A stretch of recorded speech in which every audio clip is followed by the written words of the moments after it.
Today's date is May 19th. My name is Colton Reynolds, and I'm talking to Orville Long in Benton City, Washington, who is going to be sharing his story of his life in the Navy during the Korean War. Um, so here's my first question. What was your beginning rank? Well, I started out as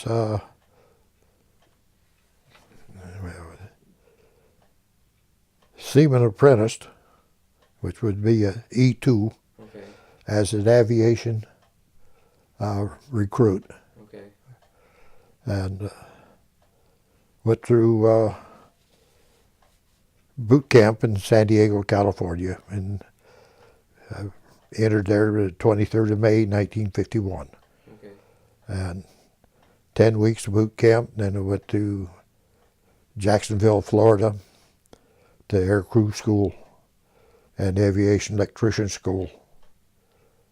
And after graduating from there, I went to the USS Valley Forge as an aviation electrician.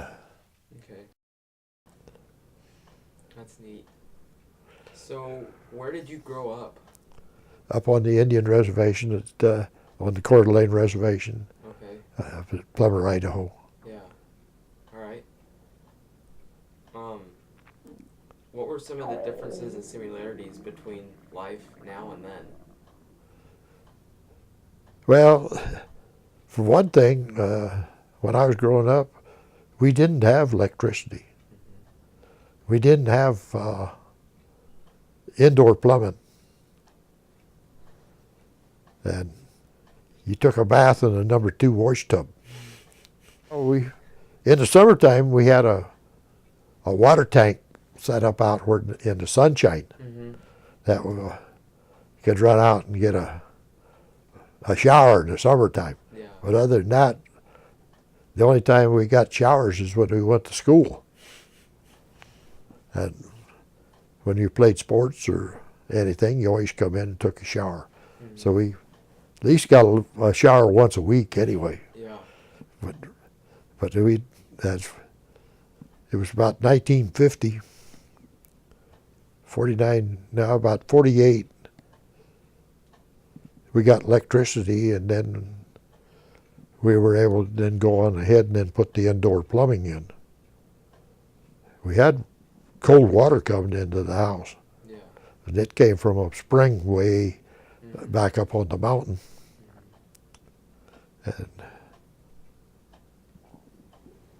But it just a lot of things have improved in a way, but one of the big things I've noticed, you don't have the help and aid from people like you used to have. Yeah. Yep. Before, if you had something go wrong, all your neighbors come in to help you. Yeah. You don't have that anymore. No. I got out of high school in April. Yeah. To go run a cat Okay. tractor, because cat skidders were scarce. Yeah. And I usually didn't get back to school until about the second week in September. I worked all summer. Yeah. And I started doing that when I was about 12 years old. Wow.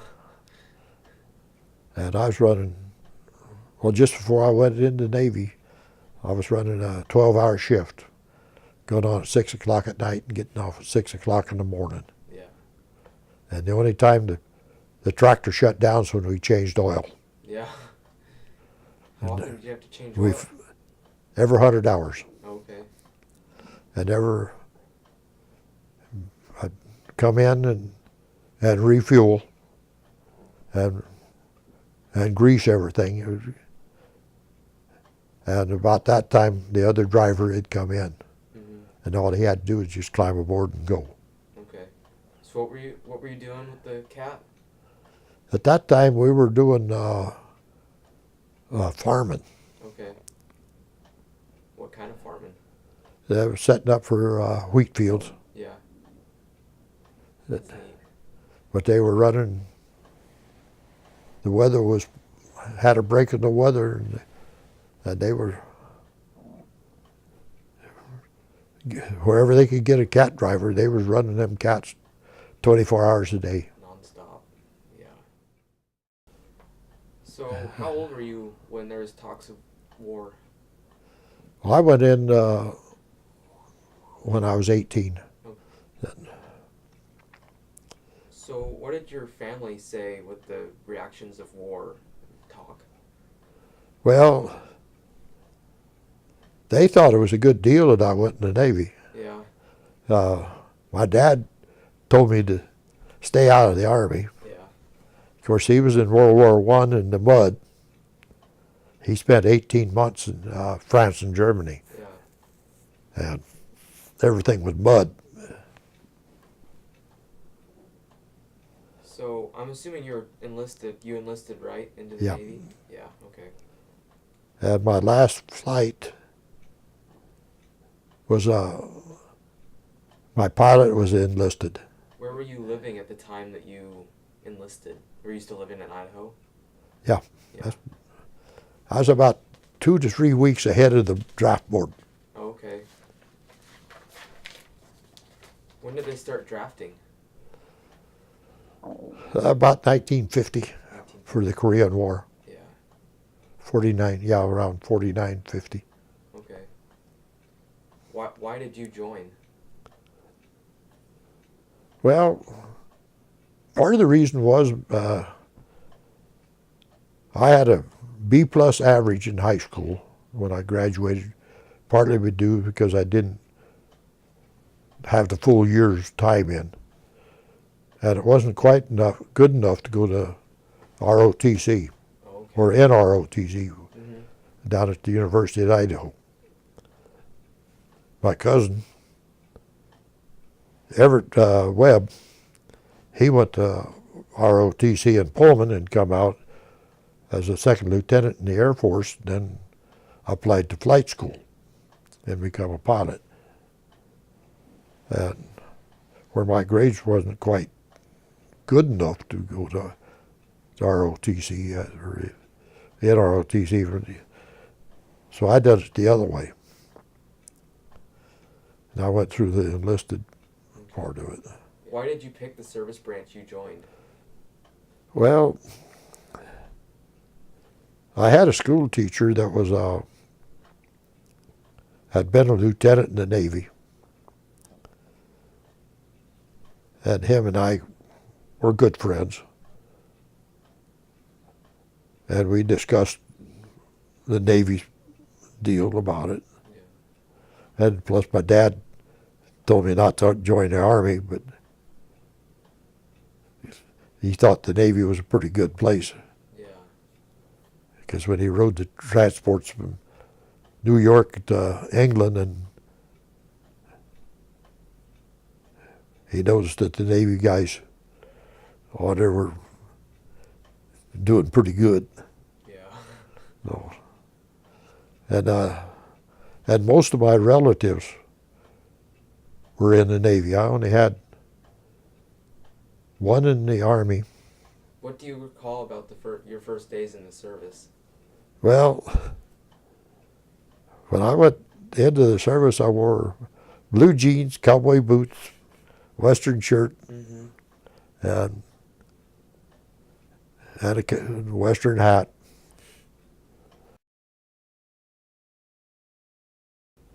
But boot camp was easy because I was used to hard work anyway, Yeah. and putting in long hours. So What did camp consist of? we did quite a bit of marching, a lot of physical drills, Yeah. different classroom stuff on different types of equipment on the ships. We had firefighting training on how to put out an oil fire in a tank. And we did about several weeks of small arms fire training or rifle training. And Do you remember any of your instructors from boot camp? No. No. I have never made it a habit of remembering people's names. Yeah. Because once I left the place, I very seldom ever run into them again. Mm-hmm. I never did hear from them. Yeah. So Yep. How long did boot camp last? it was a little over 10 weeks. Oh, 10 weeks. Yeah, the Navy was almost as long as the Marine Corps boot camp. So, where exactly did you go during the Korean War? Most of the time, we were just off the coast of North Korea Okay. in the Japanese Sea. Mm-hmm. And usually we were out there from 30 to 60 days. And every fourth day, we had a replenishment ship come in.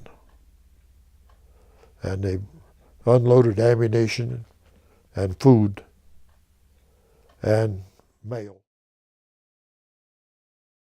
In the wintertime over there, it got extremely cold.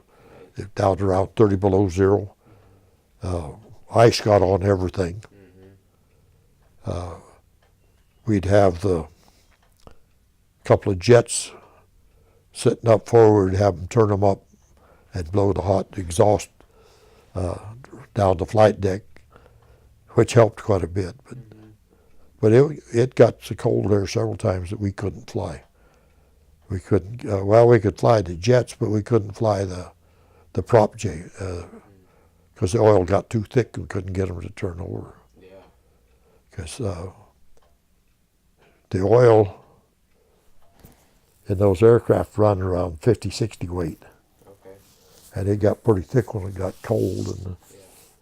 And they had a system, what they called oil dilution, that they could pump gasoline into the oil tank to thin the oil down. Then due to the heat, after we got the engines going and heated the oil, the gasoline would evaporate. Did you experience any rough sea? Oh, yeah. Yeah. I went through 5 typhoons in the Pacific. Holy cow. But those are fun. Yeah, we ripped a corner of the flight deck, rolled it up on the Valley Forge, Yeah. lost the quad 40s off the bow, because those carriers didn't have the hurricane bows on them. They were all open bow. And the outboard screws lost the bearings on the outboard support struts that held the shafts. And they were made out of teak wood. The bearings are, then they use water for lubrication. But the sea was so rough that it took the bearings out from the beating, and we ended up having to go into the dry dock and get everything repaired. But and there were, on the flight deck, there was 2 expansion joints, and I've seen daylight, and them things would move 18 inches. What was the carrier's name that you were on? Valley Forge, Valley Forge? Okay. CVA 45. What planes landed on there? What was their name? Well, we had the F9, F2 Panther jets. Okay. We had 2 squadrons of them, VF-111 and VF-52. Okay. Then we had VA-52. They were flying ADs. They were AD-3s. And we had a couple, some AD-4s also. And I can't remember what the other squadron designation was, but we had 2 squadrons of F4U-4s, Corsairs. And then we had 1 helicopter, an HO-3S Sikorsky. Okay. and that had an enlisted crew, had a chief and a enlisted crew member flew in that. And we had TBMs that were flying parts and people. They'd converted them over to utility aircraft. And then they had a couple specialty aircraft. The first ones we had were TBMs for anti-submarine work. But basically it was the F-9s and the Corsairs, and then the AD, the Douglas ADs, they were the attack aircraft basically. They could load them things down from wingtip to wingtip with bombs and rockets, and the F-9s, they were I think 250-pound bombs is the heaviest. So they could put 8 rockets on them, 4 on each wing, and I think they carried 4 bombs of 250-pounders. And they were everything got catapulted off except for the prop jobs. Okay. And sometimes if they were loaded heavy, they got catapulted also. What kind of food did they serve? Oh, we had, always had beans of some sort. Mm-hmm. We had a bean cooker on that ship. Had breakfast beans, dinner beans, and supper beans. But they were you always made a little different. But then for breakfast you had ham and eggs and bacon and potatoes and stuff like that if you wanted it, and cereal and coffee. And lunch, usually they put out a dinner. It could be have pork chops or roast beef or chicken or something. And supper was always a good meal on them. They always, and we had steaks every once in a while. And they'd put out a holiday meal too, with turkey and dressing and cranberry sauce and the works. How many galleys were there? They had, I think, 3 galleys on the Midway. They only had one big one on the Valley Forge. Yeah. And then they had what they called the Chief's Mess for the E-7s. And at that time, that was all and then you had the officers' mess, and they had a lot of the stewards at that time were colored people or Filipino. Okay. We had a lot of Filipinos that worked in the forward mess, the officers' mess. And that was one of the agreements. They had it with the Philippines at that time that the Filipinos could join the Navy, but they had to be a steward. Yeah.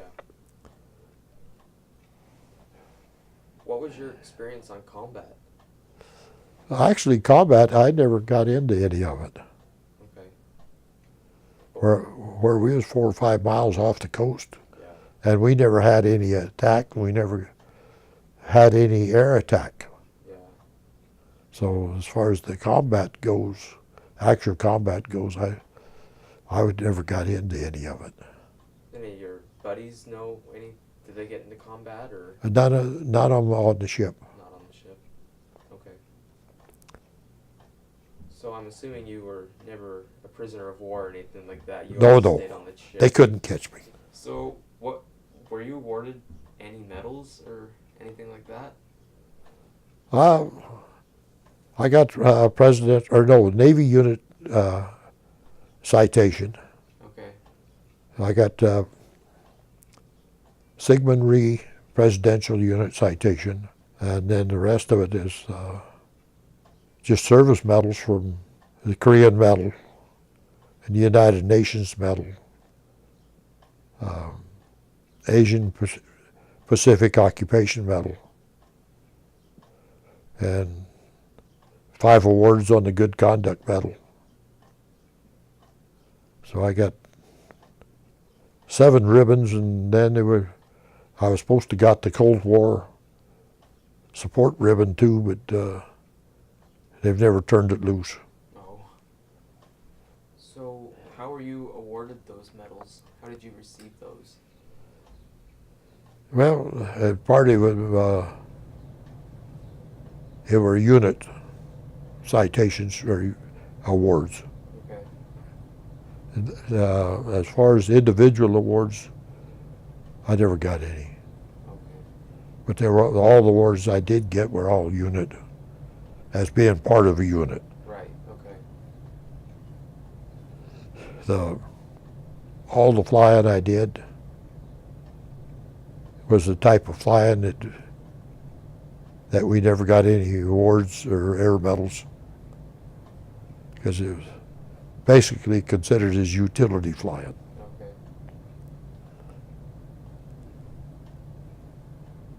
What were some of your most memorable experiences? Well, one of them was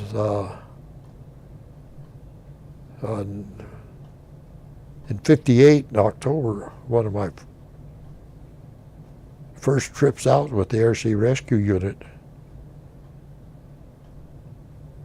The helicopter I was in, we made a super hard landing and then ended up breaking it in 3 pieces.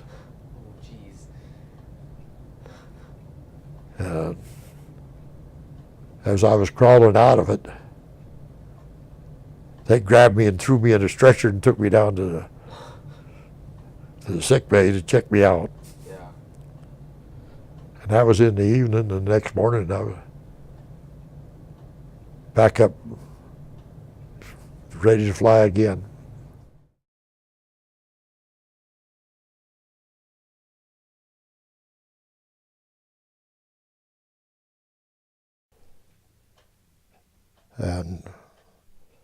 And while I was there, I was with the support unit, what they called the V4 Division. And our main job was starting all the aircraft, furnishing electrical power to them. And then, plus, we were part of the firefighting group also. And we did other maintenance help on the engine changes and so forth. And Yeah. we spent all our time on the ship as a support group. Okay. And I had made aviation electrician, petty officer, 3rd class while I was on the ship. And while you were in the Navy, how did you stay in touch with your family? Well, that, back in those days, it was kind of slow. Yeah.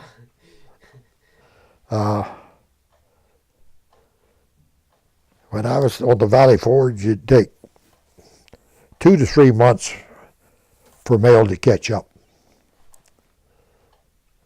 And my mother used to send me cookies in a coffee can, and then put popcorn in the coffee can to cushion the cookies. Okay. And then she used to send me letters. All I had to do was sign them and mail them back to them, because I didn't have to pay any postage, because all my mail was free coming back from the war zone. Yeah. So, and then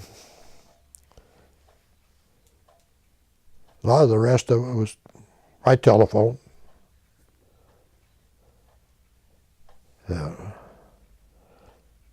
And whenever I was overseas, it was usually mail.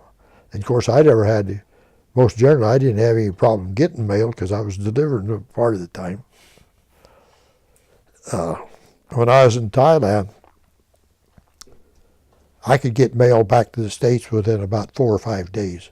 Oh, okay. Because I could go to the international airport and give it to one of the pilots that was flying back to Los Angeles, and they'd put it in the post office for us. But it took 30 days for the mail to come back the other way. Yeah. To us, because it had to come to the American embassy in Thailand there. Then we went and picked it up, and then we'd had to take it out to the ship, and then the ship would sort it, and then we'd pick up our mail that way. But Did the cookies your mom send stay fresh? in the coffee cans, yeah, pretty well. And you could eat the popcorn too. Yeah. Did you guys ever run out of supplies on the ship that you were on? No. No. They kept you pretty well stocked? Yeah, that's what I say. Every fourth day there was a Yeah. resupply mission. How did you guys entertain yourselves? Well, we had different musicians aboard. We had movies. Yeah. And most of the time, there until we had the supply break, I was on call about most of the time in the ready room waiting to go on a flight. If we had one helicopter flying, we always had to have a standby crew in case something happened to it that we could go. Or if it ended up with a multiple accident where they needed 2 helicopters, then we'd put both of them in the air.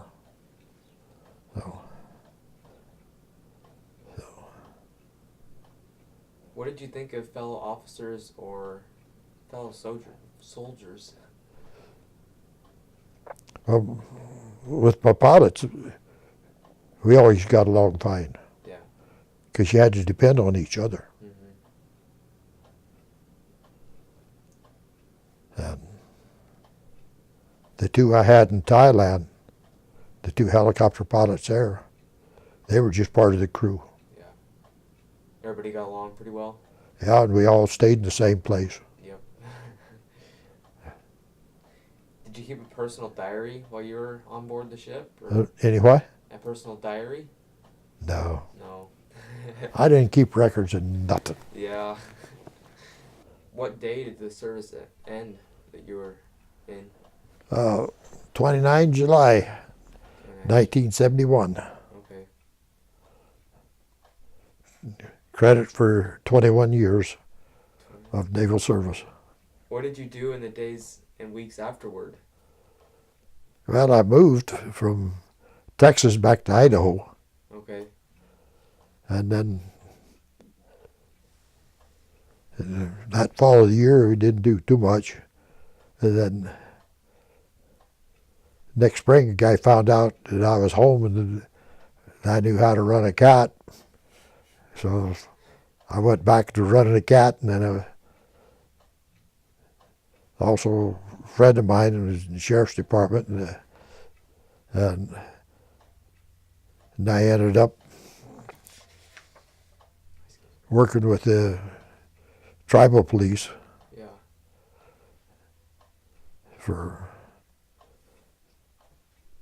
But I ran a cat all summer until October, then I drove truck all winter, hauling fuel. And another deal came up in the spring, and I ended up working in a pole yard peeling power poles. And I was still working for the tribal police and the sheriff's department. Yeah. Did you make any close friendships while you were in the service? Not really, No. because you're only here for a certain length of time, then you go. Yeah, there's there's people you associated with during the time period, but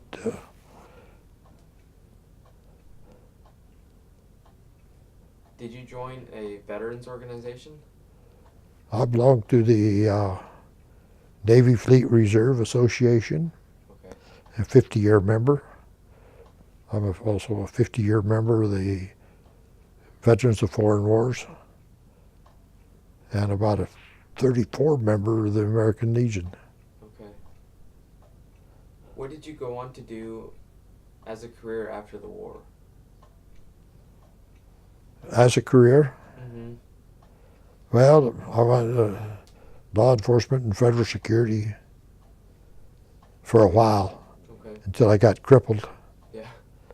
And then I went back to the electronic field and was a challenged the journeyman as an instrument specialist. And I presented all the schooling that I'd had while I was in the Navy and was accepted into the program. Okay. So I made it through the probationary period and finished up out at Hanford as a instrument specialist. And I worked on the constant air monitors that monitored the air. And that was my job to install and repair and calibrate them. I did that up.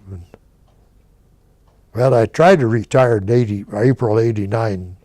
That didn't work. Yeah. A friend of mine was working for Kaiser Security, and he found out that I'd tried to retire or had retired from Hanford. So he got me to go back doing security work, watching well drillers drill wells out there because they were checking for the contamination of the groundwater. Mm-hmm. Well, they found out that I was back out there, and they were short a bunch of instrument techs. So I got called back to work. And I told him, I said, I'm staying for 5 more years. I get total benefits that way. Yeah. So I stayed until December '94, and then fully retired from as far as outside workers go. And then I made a few trips with the big rigs, clear back to Kentucky. Yeah. The truck and trailers. Yeah. I owned 2 trucks at one time. Yeah. Did your military experience influence your thinking about the war or the military in general? How did it change your thinking on that? I don't think it's changed me any. No? Matter of fact, I think it helped me. Yeah. Do you attend any reunions?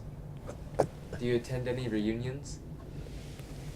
The only one that I been able to go to was that helicopter reunion. Okay. With, and that has now been disbanded because there's nobody left. Yeah. There's only maybe 3 or 4 old helicopter crew members off that. I do belong to the National Helicopter Association, which is in San Diego. Okay. But when I get the letters from them, it don't mention nothing about my old unit, which has been disbanded for a long time.